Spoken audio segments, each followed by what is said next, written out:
Assalamualaikum warahmatullahi wabarakatuh.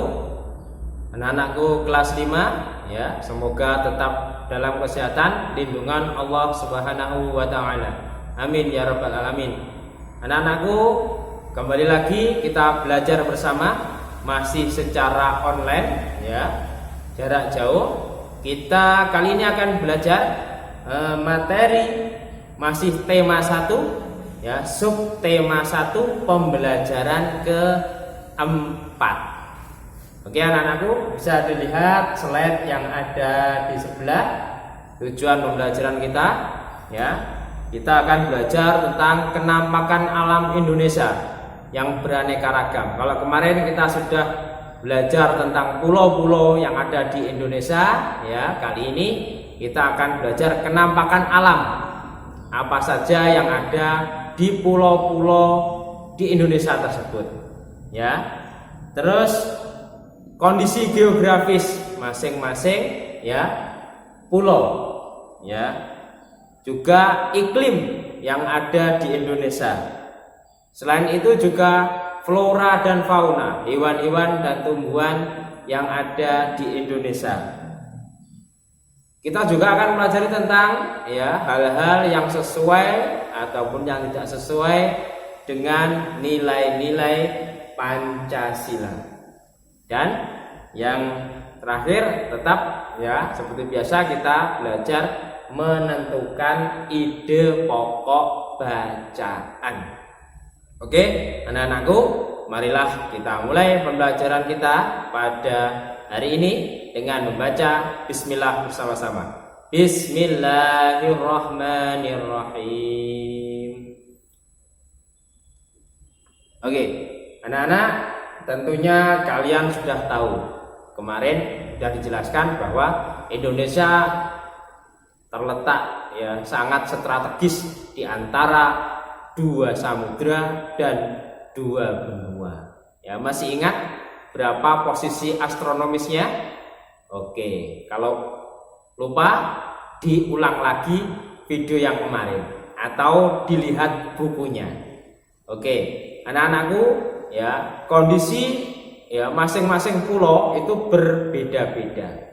Tapi dapat disimpulkan ya bahwa pada setiap pulau ya terdapat beberapa model ya daerah atau beberapa kondisi geografis ya, diantaranya ya dapat dibagi menjadi 3 bagian ya, 3 jenis kondisi yang ya dapat disebutkan. Yang pertama adalah ya kondisi geografis yang berupa pantai. Tentunya kalian tahu pantai itu adalah batas antara lautan dan daratan. Nah, Indonesia sangat banyak pulaunya, tentunya garis pantainya sangat panjang. Nah, itulah kondisi geografis yang pertama. Yang kedua, anak-anak ya, adalah dataran rendah. Jadi dataran rendah ini ya setelah pantai agak masuk itu dataran rendah. Termasuk Kediri ini ya termasuk dataran rendah. Nah, yang ketiga adalah pegunungan. Ya, pegunungan, daerah-daerah pegunungan. Contohnya seperti Kota Malang, Kota Bandung. Nah, itu daerah-daerah pegunungan. Nah, itu memiliki ciri khas masing-masing. Itu anak-anak ya. Lalu ya Indonesia ya memiliki iklim tropis karena terletak di ya dekatnya garis khatulistiwa atau juga dilewati garis khatulistiwa. Jadi tidak jauh dari garis khatulistiwa, maka beriklim tropis, mempunyai 2 musim, yaitu musim penghujan dan musim kemarau. Gitu anak-anak ya. Dan kondisi geografis ini ya yang termasuk ya penentuan cuaca dan iklim ya itu menjadi salah satu aspek kondisi geografis Indonesia. Nah, yang termasuk kategori ya cuaca dan iklim itu meliputi apa saja. Nah, seperti di samping bisa kalian lihat ya, ada curah hujan, jadi terus arah angin ya, tekanan udara, suhu udara, dan juga kelembapan udara. Nah, itu yang mempengaruhi cuaca di Indonesia. Nah, Indonesia ini juga terdiri dari ya banyak pulau dan juga terdapat berbagai macam ya jenis hewan dan tumbuhan. Kalau bisa dibagi kelompoknya adalah begini model ya, flora fauna bagian barat, flora fauna bagian tengah, dan flora fauna bagian timur. Yang bagian barat itu mirip dengan flora fauna daerah Asia, yang daerah timur itu mirip dengan flora fauna daerah Australia. Sedangkan yang di tengah ini khas. Ya, contohnya adalah hewan anoa di Sulawesi. Nah, itu anak-anak ya.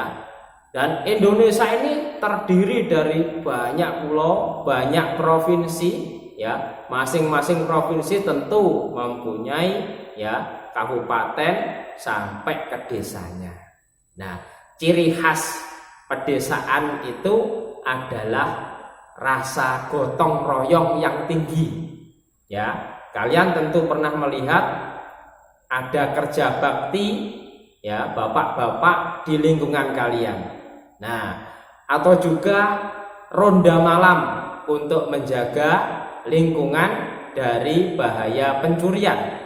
Nah, itu semua adalah contoh gotong royong yang ada di masyarakat. Gotong royong ini ya, itu bisa menjadikan pekerjaan berat menjadi ringan, dan juga bisa memupuk rasa solidaritas, persatuan ya. Maka bersatu ya antara yang berbeda-beda ya, kalau sudah gotong royong tujuannya satu, maka ini memupuk ya persatuan di antara masyarakat kita. Nah, dalam lingkungan ya tentunya kalian tahu di sana umpamanya ada rumah Pak RT, terus sebelahnya umpamanya ada masjid, ya di sebelahnya lagi ada sekolah umpamanya. Nah, itu ya dapat digambarkan ya. Jadi dapat digambarkan. Nah, gambar seperti itu disebut denah. Denah lingkungan ya. Lingkup yang kecil umpamanya denah RT. Nah, ini contoh ya, ada di sebelah. Nah, itu adalah denah lingkungan. Nah, bisa kalian lihat ya, ada jalur jalan, ada jalur kereta api ya. Terus ada SD, ada mungkin lapangan atau stadion dan sebagainya. Yang perlu diingat dari denah itu adalah untuk mempermudah kita mencari sebuah lokasi. Nah, yang perlu diingat juga di dalam denah arah utara itu selalu ke atas. Jadi bagian atas dari denah, dari gambar denah itu menunjukkan, mewakili arah utara. Kalau sudah ketemu arah utaranya, maka arah yang lain akan gampang ya diketahui.